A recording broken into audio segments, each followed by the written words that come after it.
नमस्कार. माझ्या सगळ्या स्वामी भक्तांना दिवाळीच्या खूप साऱ्या शुभेच्छा. भक्तांनो, बघा उद्या 20 ऑक्टोबर 2025 वार सोमवार. उद्या आलेली आहे नरक चतुर्दशी.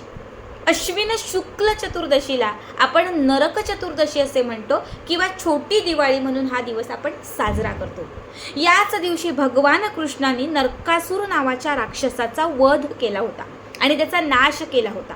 त्यामुळे हा जो दिवस आहे हा नकारात्मकता दूर करणारा, वाईटाचा नाश करणारा, आपल्या आयुष्यात असणारी इडापिडा बाधा जे काही वाईट आहे ते सगळं काही संपवणारा म्हणून हा दिवस साजरा केला जातो. बघा, हा दिवस उपाय आणि सेवा करण्यासाठी खूप प्रभावी मानला जातो. त्यापैकीच नरक चतुर्दशीचा दिवस हा अभ्यंग स्नानासाठी प्रभावी असतो. असं म्हटलं जातं की नरक चतुर्दशीच्या दिवशी या काही वस्तू तुम्ही अंघोळीच्या पाण्यात घातल्या आणि त्या वस्तू अंघोळीच्या पाण्यात घालून तुम्ही स्नान केलं तर तुमच्या आयुष्यात असणाऱ्या वेदना, संकट, कलह, दोष ह्या सगळ्या गोष्टींचा नाश होतो. बघा, सगळ्यात पहिली गोष्ट आणि महत्त्वाची गोष्ट आपल्या आयुष्यात असेल तर ती म्हणजे स्नान.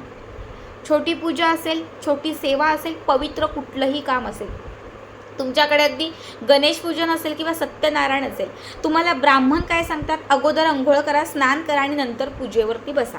म्हणजे आपल्या हिंदू संस्कृतीमध्ये स्नानाचं महत्त्व हे खूप मोठं आहे. आता उद्या नरक चतुर्दशी, अभ्यंग स्नान, त्याच्यानंतर आहे लक्ष्मीपूजन, पाडवा आणि बाकीच्या गोष्टी. जर तुम्ही उद्या नरक चतुर्दशीला या पद्धतीने, आता मी तुम्हाला काही वस्तू सांगणार आहे त्या घालून जर तुम्ही स्नान केलं तर लक्षात ठेवा, त्याच्या पुढचे प्रत्येक जे दिवस आहेत हे तुमच्या आयुष्यात सुख, समृद्धी, आनंद घेऊन येणारे असतील. तुम्हाला लागलेले दोष, विघ्न, अडचणी दूर होतील.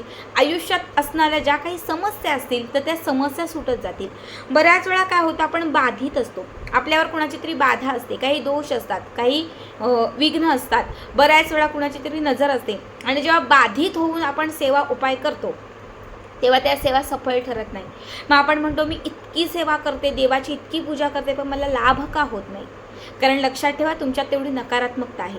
पण नरक चतुर्दशीच्या दिवशी तुम्ही अभ्यंग स्नान केलं तर तुमच्यात असणारी नकारात्मकता, जे काही निगेटिव्ह आहे, जे काही वाईट आहे, ते क्षणात नष्ट होते. म्हणून उद्याचं स्नान हे खूप महत्त्वाचं आहे. सगळ्यात पहिली गोष्ट, उद्या जे स्नान करायचं आहे ते सकाळी 6च्या आत करायचं आहे. सूर्योदयाच्या पूर्वी एक 5, 5:30, 4, 4:30 या दरम्यान आपल्याला हे स्नान करायचं आहे. जेव्हा तुम्ही अंघोळीला जा, बघा, जेव्हा तुम्ही अंघोळीला जा तेव्हा अंघोळीच्या पाण्यामध्ये सगळ्यात पहिली गोष्ट तुम्हाला घालायची आहे पंचगव्य. ज्यांच्याकडे आहे, आता सगळंच साहित्य तुमच्याकडे असेल असं नाही, पण जेवढं साहित्य मी सांगते त्यातलं काही साहित्य असलं तर ते टाका. थोडंसं पंचगव्य टाका, एक झाकण गोमूत्र घाला, एक झाकण गंगाजल घाला, अंघोळीच्या पाण्यात एक चिमूटभर हळद घाला, पिवळी हळद, चिमूटभर पिवळी हळद. जर तुमच्याकडे खड्याचं मीठ असेल तर फक्त एकच मिठाचा खडा, नसेल तर आपल्या घरात बारीक मीठ असं एक चिमूटभर मीठ घाला आणि त्याच्यानंतर यामध्ये थोडेसे काळे तीळ घाला. ठीक आहे, हे सगळं अंघोळीच्या पाण्यात तुम्हाला व्यवस्थित मिक्स करायचं आहे. त्याच्यानंतर तुम्हाला त्या अंघोळीच्या पाण्यात आपला चेहरा बघायचा आहे. जे काही नकारात्मक आहे, जे काही दोष आहेत, विघ्न आहेत, जे काही वाईट आहे, त्या सगळ्याचा नाश होण्यासाठी स्वतःच त्या बादलीत बघून आपल्याला म्हणायचं की आजपासून माझ्या आयुष्यातील विघ्नांचा, संकटांचा नाश होऊ दे आणि आजपासून माझी भरभराट होऊन, माझी प्रगती होऊन मला प्रत्येक गोष्टीत यश मिळू दे, असं त्या पाण्याकडे बघून तुम्हाला म्हणायचं आहे. स्वच्छ पवित्र अंघोळ स्नान करायचं आहे. अंघोळ करत असताना गुरूंचं स्मरण करा, लक्ष्मीचं स्मरण करा. तुम्हाला ज्या दैवतांवरती तुमची श्रद्धा आहे त्यांचं तुम्ही स्मरण करू शकता. पवित्र स्नान केल्यानंतर बघा, एक गोष्ट सांगायची राहिली ती म्हणजे उठणं. ज्यांच्याकडे उठणं आहे, आता आपण उठणं दिवाळीत लावतोच आणि ते आणतोच, तर उद्याच्या दिवशी उठण्याचं स्नान हे खूप प्रभावी, खूप महत्त्वाचं आहे. त्यामुळे थोडंसं उठणंसुद्धा आपल्याला लावायचं आहे आणि त्याच्यानंतरच ज्या काही वस्तू सांगितलेल्या आहेत अंघोळीच्या पाण्यात त्या घालून स्नान करायचं आहे. स्वच्छ पवित्र आपलं स्नान अंघोळ झाली की स्वच्छ वस्त्र परिधान करायचे आहेत आणि सगळ्यात पहिले सूर्याला अर्घ्य अर्पण करायचं आहे. जसा सूर्योदय होईल तसं सूर्याला अर्घ्य अर्पण करा. त्याच्यानंतर आपल्या उंबरठ्याला हळदीचं लेपन करा. आपल्या छान उंबरठ्याच्या समोर एक मोहरीच्या तेलाचा दिवा लावा.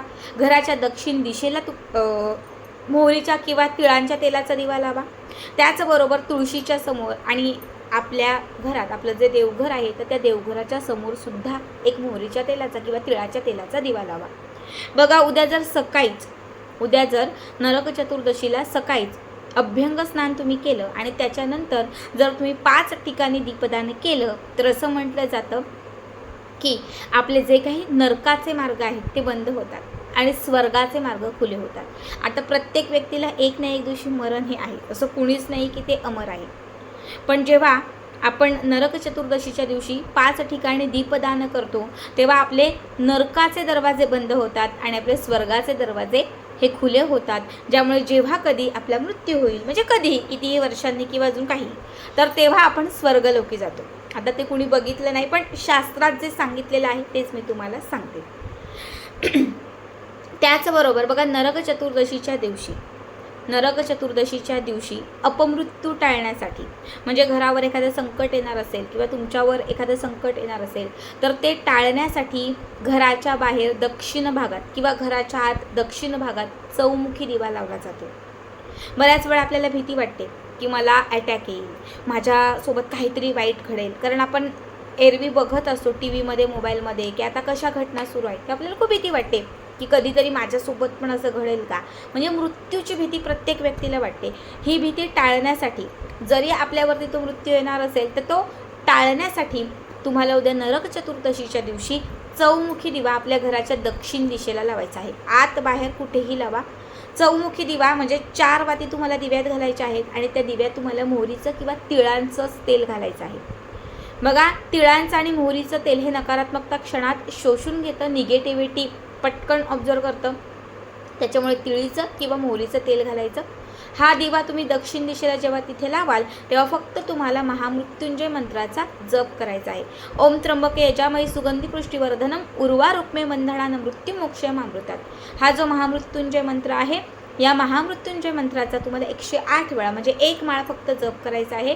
आणि हा दिवा तुम्हाला 1 तास 2 तास 4 तास वाटलं तर संध्याकाळपर्यंत हा दिवा तिथेच तुम्हाला दक्षिण दिशेला पेटता ठेवायचा आहे. बघा हा उपाय तुम्ही केल्यानंतर तुमच्या घरात सुद्धा तुम्हाला कुठेतरी शांतता वाटेल. सतत वाटणारी भीती जी आहे ती दूर होईल. संकट क्लेश कलह तुमच्या आयुष्यातून निघून जातील आणि तुमच्या ज्या काही म्हणजे जे काही तुमचे कामात असणारे अडथळे आहेत ते दूर होतील. काही पूर्वजांचा त्रास असेल तुमच्या घरात, वास्तूंचा काही त्रास असेल, तुम्हाला कुठलाही पितृदोष असेल तर त्या सगळ्या दोषातून सुद्धा तुमची मुक्तता होईल. खूप साध्या सोप्या गोष्टी आहेत. उद्या नक्की करा आणि याचा व्हिडिओ कसा वाटला कमेंट करा.